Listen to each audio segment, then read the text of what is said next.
Hello everyone, sales and strategy management के subject में हमने ऑलरेडी प्रीवियस लेक्चर में सेल्स मैनेजमेंट की डेफिनेशन, उसका नेचर, उसका इंपॉर्टेंस डिस्कस कर लिया था। आज हम फर्स्ट यूनिट के अंदर ही जो नेक्स्ट टॉपिक है पर्सनल सेलिंग, इसको डिस्कस करेंगे। तो पर्सनल सेलिंग, एक ब्रीफ आइडिया आपको देने के लिए, पर्सनल सेलिंग वो होती है जब एक सेल्स पर्सन अपने प्रोस्पेक्टिव क्लाइंट से फेस टू फेस मिलता है और अपने प्रोडक्ट के बारे में बताता है और उसे सेल करने की कोशिश करता है। ये एक पर्सनल सेलिंग है। पर्सनल सेलिंग के बारे में अगर एक ब्रीफ इंट्रोडक्शन दिया जाए तो personal selling is a means of implementing marketing programme. ठीक है, तो मार्केटिंग प्रोग्राम किसी भी तरीके का हो सकता है कंपनी ने कोई नया प्रोडक्ट लॉन्च किया हो, नए वेरिएंट्स लॉन्च किए हो, जैसे नया फ्लेवर हो कुकीज का या आइसक्रीम का। तो जब वो मार्केट में लॉन्च करती है उसके बारे में अवेयरनेस क्रिएट कराना, अपने रिटेलर्स को, होलसेलर को प्रोडक्ट के बारे में बताना, किसी भी तरीके का मार्केटिंग प्रोग्राम हो सकता है। इसको इंप्लीमेंट करने के लिए पर्सनल सेलिंग भी यूज किया जाता है।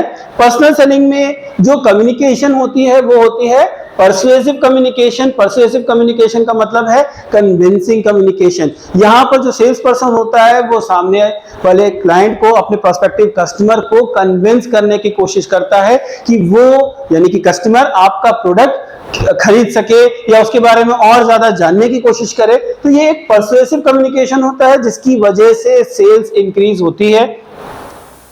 It is a direct presentation of product to a prospective customer. यहां पर प्रोस्पेक्टिव कस्टमर का मतलब है वो कस्टमर जो कि फ्यूचर में जाके आपका प्रोडक्ट खरीदेगा, उसको अभी नीड है and he could by your product in near future.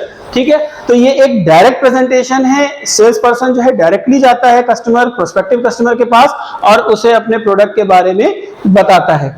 It takes place face to face. ठीक है, और बेसिकली मेनली ये फेस टू फेस होता है। आप वीडियो कॉलिंग के थ्रू भी कर सकते हो, लेकिन जो मेन इसका एलिमेंट होता है वो है face to face and personal communication. Personal selling is tool for building buyers preference, conviction and action. यहां पर पर्सनल सेलिंग का जो ऑब्जेक्टिव है वो ये है कि कस्टमर जो है, जो प्रोस्पेक्टिव कस्टमर है, वो आपके प्रोडक्ट के लिए एक प्रेफरेंस जो है वो उसके अंदर जनरेट हो जाए, डिजायर उसके अंदर जनरेट हो जाए, जिससे कि वो एक्शन यानी कि आपके प्रोडक्ट को परचेज करे। अब आते हैं, एक इंट्रोडक्शन हो गया, अब इसके डेफिनेशन पे आते हैं। पहली डेफिनेशन के हिसाब से personal selling is a personal communication of information to persuade somebody to buy something. यानी कि यहां पर एक sales person face to face personally communicate कर रहा है कस्टमर से, जिससे कि वो प्रोडक्ट को खरीद सके। ये डेफिनेशन दी थी विलियम स्टेटन एंड वॉकर ने। और दूसरी डेफिनेशन है personal selling is personal communication between a sales person and potential customer और ग्रुप ऑफ कस्टमर। यहां पोटेंशियल कस्टमर भी प्रोस्पेक्टिव कस्टमर ही है, तो it is also a personal communication between salesman and potential customer. This definition was given by Mahoney and Stone. तो एक definition से हमें आइडिया हो गया कि पर्सनल सेलिंग होती क्या है। अब नेचर को डिस्कस करते हैं। तो नेचर ऑफ पर्सनल सेलिंग में पहला जो है वो है प्रमोशन मिक्स। हमने ऑलरेडी, आपने सुना होगा कि मार्केटिंग मिक्स क्या होता है। वो 4 P से मिलके बनता है, product, price, place and promotion. जो 4th P है प्रमोशन, वो प्रमोशन भी जो है वो 5 एलिमेंट से मिलकर बनता है, जो कि ऑलरेडी हमने मार्केटिंग कम्युनिकेशन में डिस्कस किया था। ये जो प्रमोशन मिक्स है इसके अंदर advertisement, sales promotion, direct marketing and personal selling and word of mouth होता है। तो ये जो पर्सनल सेलिंग है, it is one of the element of promotion mix. This is two way communication. जो पर्सनल सेलिंग है वो 2 वे कम्युनिकेशन है। किसके किसके बीच में है? सेल्स पर्सन और कस्टमर के बीच में। जो प्रोस्पेक्टिव कस्टमर है और जो एक हमारा सेल्स पर्सन है उसके बीच में फेस टू फेस कम्युनिकेशन हो रही है, जो कि 2 वे है। 2 वे कैसे है? जब सेल्स पर्सन जाता है, उसने अपने प्रोस्पेक्टिव कस्टमर को प्रोडक्ट के बारे में बताया, उसके फीचर्स बताए, उसके बेनिफिट बताए। हो सकता है कस्टमर के माइंड में एक डाउट हो, एक क्वेश्चन हो कि इसके बारे में और ज्यादा एडिशनल इंफॉर्मेशन जानना चाहता है या प्राइस के बारे में जानना चाहता है या कोई ऑब्जेक्शन हो, किसी भी तरीके का डाउट हो, तो जो सामने कस्टमर है, जो प्रोस्पेक्टिव कस्टमर है, वो उसी समय अपने जो सामने सेल्स पर्सन है उससे कम्युनिकेट कर सकता है, फीडबैक दे सकता है। ये जो फीडबैक होगा, ये जो टू वे कम्युनिकेशन होगा, ये जरूरी नहीं है कस्टमर जो है वो वर्बल ही दे, हो सकता है वो फेशियल एक्सप्रेशन से भी आपको फीडबैक दे रहा हो सकता है वो इंटरेस्टेड हो सकता है वो इंटरेस्टेड ना हो। तो ये वर्बल नॉन वर्बल दोनों तरीके से हो सकता है, बट टू वे कम्युनिकेशन है, यानी कि सेल्स पर्सन भी मैसेज सेंड कर रहा है और प्रोस्पेक्टिव कस्टमर उसके बदले में फीडबैक सेंड कर रहा है। तो ये टू वे कम्युनिकेशन है and it involves presentation and persuasion. Presentation, sales person जाता है वहां पर कस्टमर के सामने, प्रोस्पेक्टिव कस्टमर जो है उसके सामने आपको अपने प्रोडक्ट के बारे में बताएगा, प्रेजेंटेशन देगा, उसके नीड्स, उसके बेनिफिट्स, उसके फीचर्स और कस्टमर की नीड के साथ रिलेट करने की कोशिश करेगा। अपने प्रोडक्ट की स्पेसिफिकेशन बताएगा, प्राइस बताएगा और क्या बेनिफिट्स होते हैं वो बताएगा, और ये बेनिफिट्स कस्टमर को किस तरीके से जो है बेनिफिट कर रहे हैं और उसकी नीड को सेटिस्फाई कर रहे हैं ये भी बताने की कोशिश करेगा। और इस प्रोसेस में वो कस्टमर को परसुएड करने की कोशिश करेगा, यानी कि कन्विंस करने की कोशिश करेगा कि कस्टमर जो है वो हमारा प्रोडक्ट खरीद ले। It is a flexible tool. ये फ्लेक्सिबल टूल इसलिए है क्योंकि कस्टमर के पास सेल्स पर्सन गया, उसने अपने प्रोडक्ट के बारे में प्रेजेंटेशन दी और हो सकता है कि वो जब ओरली बता रहा है प्रोडक्ट के बारे में तो कस्टमर इतना ध्यान नहीं दे रहा है या फिर इंटरेस्ट नहीं ले रहा है या फिर उसे समझ में ही नहीं आ रहा है। तो जब सेल्स पर्सन है उसने देखा कि ये जो हमारा प्रोस्पेक्टिव क्लाइंट है वो ध्यान ही नहीं दे रहा है, इंटरेस्ट नहीं ले रहा है, तो he can switch his mode of communication switch हो सकता है। पहले हम ओरली बता रहे थे, हो सकता है हम उस प्रोडक्ट को लाइव डेमोन्स्ट्रेट करके दिखाएं, उसको यूज करने के लिए जो हम उसका ट्रायल करा सकते हैं। अगर हम कुकीज लेके गए, फॉर एग्जांपल कुकीज बेच रहे हैं, हम उसको टेस्ट करा सकते हैं। हम अगर कोई लैपटॉप लेके गए, मोबाइल फोन लेके गए, कोई मशीन लेके गए हैं, तो हम उसको जो है ट्रायल दिला सकते हैं कि देखिए इतना बेनिफिट है इस प्रोडक्ट में, अगर आप यूज करेंगे तो ये फायदा है। तो यहां पर ये फ्लेक्सिबल टूल है, हम अपने मोड को बदल सकते हैं जिस मोड से हम परसुएट करने की कोशिश करें। It is a flexible tool and it is also a creative tool. ये जो हमारा पर्सनल सेलिंग है, इसमें सेल्स पर्सन की क्रिएटिविटी पे डिपेंड करता है कि किस तरीके से जो हमारा सेल्स पर्सन है वो कस्टमर के माइंड में एक अर्ज जनरेट कर रहा है, एक अर्ज क्रिएट कर रहा है। अर्ज का मतलब है एक डिजायर क्रिएट कर रहा है अपने प्रोडक्ट के लिए, ये उसकी एक क्रिएटिविटी है। तो it is a creative tool and it helps in development of long term relationship, क्योंकि पर्सनल सेलिंग जो है यहाँ पर फेस टू फेस जो है कम्युनिकेशन हो रही है between sales person and prospective customer. तो यहाँ पर पर्सनल सेलिंग में एक बहुत इंपॉर्टेंट एलिमेंट है, वो है ह्यूमन एलिमेंट। जब हम फेस टू फेस किसी से मिलते हैं और सेल्स एक बार में नहीं होती, हो सकता है एक दो बार तीन बार मिलेंगे, सेल्स होने के बाद भी हम कंटिन्यू करेंगे मिलने में, तो ये जो एक फेस टू फेस हम मिल रहे हैं, एक ह्यूमन एलिमेंट आ रहा है, उससे जो है वो एक लॉन्ग टर्म रिलेशनशिप एस्टैब्लिश होता है, एक ट्रस्ट, एक बिलीफ जो है वो डेवलप होता है, और ये कस्टमर के लिए जो है उसको उसकी नीड्स को फुलफिल कर रहा है और कंपनी के लिए एक लॉन्ग टर्म रिलेशन, एक लॉन्ग टर्म लॉयल कस्टमर मिल रहा है। तो it helps in long term relationship. Next, quick solution of the queries, क्योंकि यहां पर ऑलरेडी हमने डिस्कस किया कि सेल्स पर्सन जो है वो फेस टू फेस है।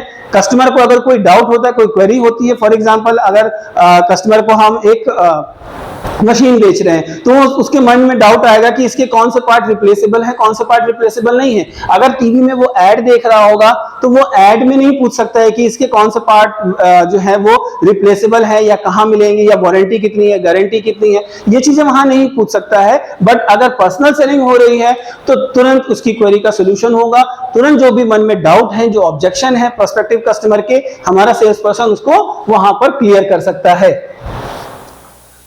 कस्टमर कॉन्फिडेंस, क्योंकि हमारा सेल्स पर्सन वहां पर प्रोस्पेक्टिव क्लाइंट की, हमारा जो सेल्स पर्सन है वो जो प्रोस्पेक्टिव कस्टमर की जो डाउट है, जो क्वेरी है, वो तुरंत सॉल्व कर दे रहे हैं। इस वजह से एक जो डाउट था, एक जो मन में एक टेंशन रहती है, एक एंजाइटी रहती है, वो क्लियर होती है, तुरंत सोल्यूशन मिल रहा है। इस वजह से कस्टमर के अंदर एक कॉन्फिडेंस बिल्डअप होता है। तो इस वजह से जो है वो पर्सनल सेलिंग ज्यादा इफेक्टिव प्रूफ होती है।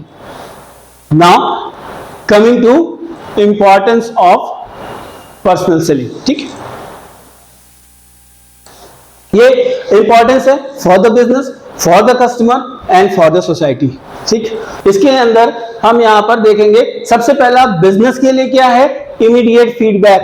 ठीक है, यहां पर फीडबैक किसको मिल रहा है, कस्टमर जो है वो तुरंत फीडबैक दे रहा है सेल्स पर्सन को। सेल्स पर्सन गया, उसने एक प्रोडक्ट की प्रेजेंटेशन दी, एक प्रोडक्ट के बारे में बताया, डेमोन्स्ट्रेट कराया, कस्टमर को अगर वो पसंद आया तो भी कंपनी को तुरंत फीडबैक मिला, अगर कस्टमर को कोई चीज पसंद नहीं आई तो भी कंपनी को तुरंत पता चल जाएगा, और इमीडिएट फीडबैक मिलने की वजह से हम अपने प्रोडक्ट में, अपने ऑफर में मॉडिफिकेशन कर सकते हैं। तो ये इमीडिएट फीडबैक मिलता है। Next, minimum wastage of efforts. देखो यहां पर इसको हम ऐसे समझते हैं, जब हम टेलीविजन में एड्स देते हैं, ठीक है, तो वो एड जो है वो मास ऑडियंस को, ह्यूज नंबर ऑफ ऑडियंस को देखता है। जिसको जरूरत है वो भी देख रहा है और जिसको जरूरत नहीं है वो भी देख रहे हैं, तो इसकी एफिशिएंसी नहीं रहती है। बट जब हम पर्सनल सेलिंग में जाते हैं तो इसके प्रोसेस में ही होता है कि पहले हम कॉलिंग करके हम जो है एक आइडेंटिफिकेशन कर लेते हैं कि जिससे हम मिलने जा रहे हैं, जिसको हम प्रोस्पेक्टिव क्लाइंट मान रहे हैं, क्या उसके पास अभी नीड है हमारे प्रोडक्ट की कि नहीं। तो जब हम वहां जाते हैं तो हमारे जो एफर्ट्स हैं वो ज्यादा क्लियर होते हैं, वो ज्यादा फ्रूटफुल होते हैं, वेस्टेज बिल्कुल नहीं होता है। कॉस्ट कंट्रोल हो सकती है क्योंकि हम वेस्टेज नहीं कर रहे हैं। एडवर्टाइजमेंट में करोड़ों रुपए खर्च होते हैं, कौन अगर हो सकता है जिसको जरूरत है वो देखे, हो सकता है बहुत से लोग ऐसे हों जिनको जरूरत नहीं है फिर भी हमको उतना पैसा देना पड़ता है। बट यहाँ पर हम उसी पे खर्च कर रहे हैं जिसके अंदर एक अर्ज है, जिसके अंदर एक नीड थी। अब उसको नीड को हमें जो है अपने सेल्स में कन्वर्ट करना है। यहाँ पर कॉस्ट कंट्रोल होती है, कस्टमर का कॉन्फिडेंस भी जीतते हैं क्योंकि ऑलरेडी हमने नेचर में डिस्कस किया, जितने क्वेरी है, जितने ऑब्जेक्शन है, सेल्स पर्सन तुरंत सॉल्व कर देगा।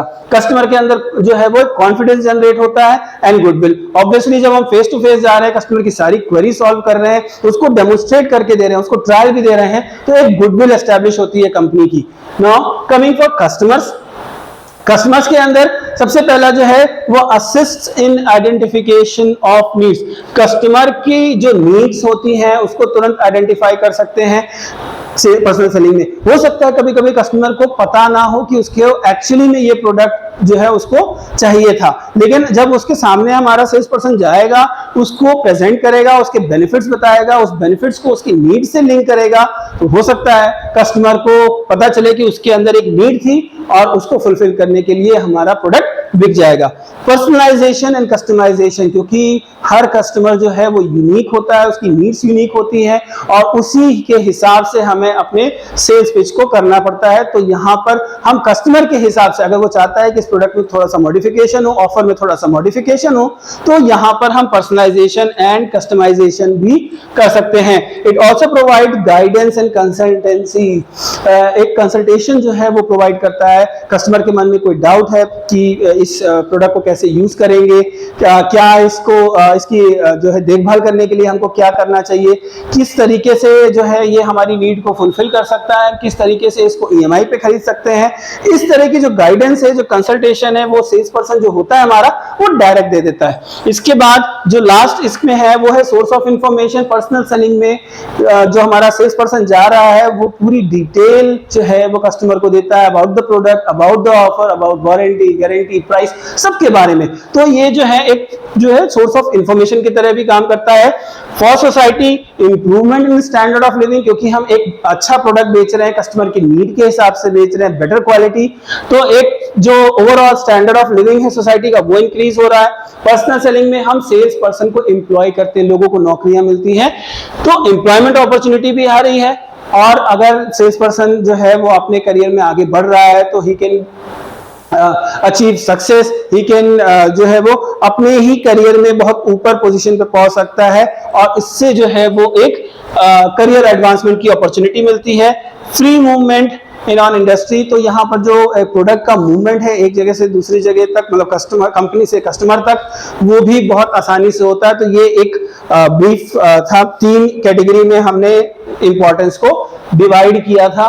कुछ एडिशनल इंपॉर्टेंस है जैसे कि this is effective promotional tool. Efficiency बहुत ज्यादा है क्योंकि उस समय जो सेल्स पर्सन होता है वो उसी कस्टमर पे ध्यान दे रहा होता है, उसकी नीड पे ध्यान दे रहा होता है, इधर उधर डिस्ट्रैक्शन नहीं होता है।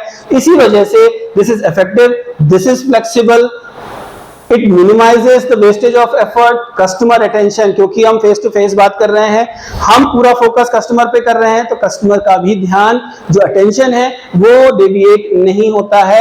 Long lasting relationship, strong relationship, expert advice for customer, क्योंकि जो हमारा सेल्स पर्सन होगा वो एक ट्रेंड जो है सेल्स पर्सन होगा, प्रोडक्ट के फीचर्स के बारे में, वारंटी के बारे में, यूज के बारे में इसको पूरी नॉलेज होगी, तो वो एक एक्सपर्ट एडवाइस भी कस्टमर को दे सकता है about price, about mode of purchase, कि आप ईएमआई पे लेना चाहिए कि फुल टाइम पेमेंट के साथ लेना चाहिए, किस तरह से लेना है, पूरी तरीके से ये पता चल जाता है। And detail demonstration for the customers, यहाँ पर अगर हमको कोई प्रोडक्ट डेमोन्स्ट्रेट करके बताना है, चाहे वो लैपटॉप हो, कोई मशीन हो, कोई डिवाइस हो, अगर हम चाहते हैं कि उसको पूरी तरीके से कस्टमर ट्राई करके देखे, तो वो भी यहाँ पर पॉसिबल है। पर्सनल रिलेशनशिप एक बिल्ड हो जाता है, एक ट्रस्ट बिल्ड हो जाता है, खास करके ये इंश्योरेंस के सेल्स में, जो लाइफ इंश्योरेंस हो चाहे मेडिकल इंश्योरेंस हो, इस तरह के जो इंश्योरेंस पॉलिसीज होती है, चाहे वो फंड मैनेजमेंट हो जिसमें म्यूचुअल फंड आप खरीदते हैं, इस तरह की सेल्स जब होती है तो एक पर्सनल रिलेशनशिप बन जाती है, एक तरह से आप उनके गाइड बन जाते हो कि उनको क्या करना चाहिए। तो स्ट्रॉन्ग रिलेशनशिप के साथ पर्सनल रिलेशनशिप भी बन जाती है। Now coming to aims and objective of personal selling, क्या ऑब्जेक्टिव होता है? पहला, आइडेंटिफाइंग द प्रोस्पेक्टिव कस्टमर। देखो, जो भी यहाँ पर डिफरेंस समझने वाली बात है कि हर कस्टमर जो है या हर इंसान जो मार्केट में है वो हमारा प्रोस्पेक्ट नहीं है, हमारा प्रोस्पेक्टिव कस्टमर नहीं है, पोटेंशियल कस्टमर नहीं। क्यों नहीं है? क्योंकि सबको नीड नहीं होगी। फॉर एग्जांपल, अगर हम मेडिकल इंश्योरेंस को सेल करना चाहते हैं तो जरूरी नहीं है कि लखनऊ के अंदर सभी को मेडिकल इंश्योरेंस की जरूरत है। लेना चाहिए, नहीं लेना चाहिए, that is another topic, but सबको नीड है या सब खरीदना चाहते हैं, मेडिकल इंश्योरेंस लेना चाहते हैं, ये अलग बात है ना, सब नहीं लेना चाहते। इसीलिए सबसे इंपॉर्टेंट चीज है कि पहले ये आइडेंटिफाई करो कि सबसे ज्यादा सुटेबल कस्टमर हमारे लिए कौन है, प्रोस्पेक्टिव कौन है, यानी कि वो कस्टमर जिनको एक्चुअली नीड है मेडिकल इंश्योरेंस की, जो सोच रहे हैं, जिनके मन में एक हल्की सी जो है थिंकिंग थी कि हम को आगे चल के या in future, in near future हमें एक जो है मेडिकल इंश्योरेंस लेना चाहिए। सेम चीज जो है वो आपकी बाइक पे हो सकती है। कोई इलेक्ट्रॉनिक गुड्स लेने के आप सोच रहे हो, आपने घर शिफ्ट किया हो, आप नया टीवी लेना चाहते हो, तो जिनके अंदर ये नई जो नीड है नई टीवी की, वो लोग प्रोस्पेक्टिव कस्टमर होंगे। हर जो इंसान है, जो भी इंडिविजुअल है, वो आपका प्रोस्पेक्टिव कस्टमर नहीं होता है। देन स्टिमुलेटिंग डिमांड, जहां सेल्स पर्सन क्या करता है, डेमोन्स्ट्रेट करता है, प्रेजेंटेशन देता है प्रोस्पेक्ट के सामने, और उसके अंदर एक डिमांड, एक अर्ज, एक डिजायर जनरेट करता है कि वो हमारे प्रोडक्ट को खरीद ले, जिसकी वजह से एक डिमांड जो है वो पॉजिटिव होती है, डिमांड जनरेट होती है। थर्ड ऑब्जेक्टिव जो है, it is informing, educating and guiding. यहाँ पर जो हमारा सेल्स पर्सन है वो इन्फॉर्म भी कर रहा है प्रोडक्ट के बारे में, ऑफर के बारे में, प्राइस, वारंटी सबके बारे में, एजुकेट कर रहा है कि किस तरीके के बेनिफिट्स इस प्रोडक्ट से मिल सकते हैं, किस तरह से आप इसको यूज कर सकते हैं, और किस तरह से इसको यूज करने से आपकी नीड जो है वो सेटिस्फाई होगी, इस तरीके से। और यहाँ तक कि वो आपको गाइड भी करते हैं कि आपको कैसे लेना चाहिए, कौन सा वेरिएंट लेना चाहिए, कौन सा नहीं लेना चाहिए, कौन सा प्रोडक्ट को सूट करेगा। आप एसी लेने जाते हो तो जो है जो सेल्स पर्सन होगा वो आपसे पूछेगा कितना बड़ा कमरा है, कितना उसमें जो है साइज क्या है, और इस हिसाब से आपकी कूलिंग नीड के हिसाब से वो आपको एसी पिच करेगा। ठीक है। Next, persuading and reinforcing prospect. Persuading का मतलब है कन्विंस करना, एंड रीइंफोर्सिंग प्रोस्पेक्टिव का मतलब है कि जब आप किसी कस्टमर से मिलते हो और उनकी नीड को अपने प्रोडक्ट के बेनिफिट से लिंक कर देते हो, जहां वो लिंक हुआ इसका मतलब है आपने रीइंफोर्स किया, उनकी नीड को जो है आपने फिर से रिकॉल कराया है कि वो हमारा प्रोडक्ट खरीद लें। तो यहाँ पर परसुएडिंग भी हो रही है, रीइंफोर्सिंग भी हो रही है। रीइंफोर्सिंग का मतलब ही यही है कि आपकी जो नीड थी उसको दोबारा से जो है वो बताया गया, जो आपके मन में एक इमेज थी हमारे प्रोडक्ट की, वो भी दोबारा से जो है वो जनरेट की गई है। And the next is building long term relation. बार बार जो है वो सेल्स पर्सन आपसे मिलेगा, रिपीटेड मिलेगा, तो एक ह्यूमन टच आएगा, वो पर्सनल रिलेशन जो बनेंगे वो स्ट्रांग होगा, क्योंकि पर्सनल जो हमारा सेल्स पर्सन है वो भी आपकी नीड और आपके बेनिफिट को ध्यान में रख के आपके नीड को फुलफिल करने की कोशिश करेगा। तो एक ये कॉन्फिडेंस जो बन रहा है वो लॉन्ग टर्म रिलेशन एस्टेब्लिश कर रहा है। तो that's it for today's lecture. Thank you. आपके मन में कोई भी डाउट हो, feel free to contact. Thank you.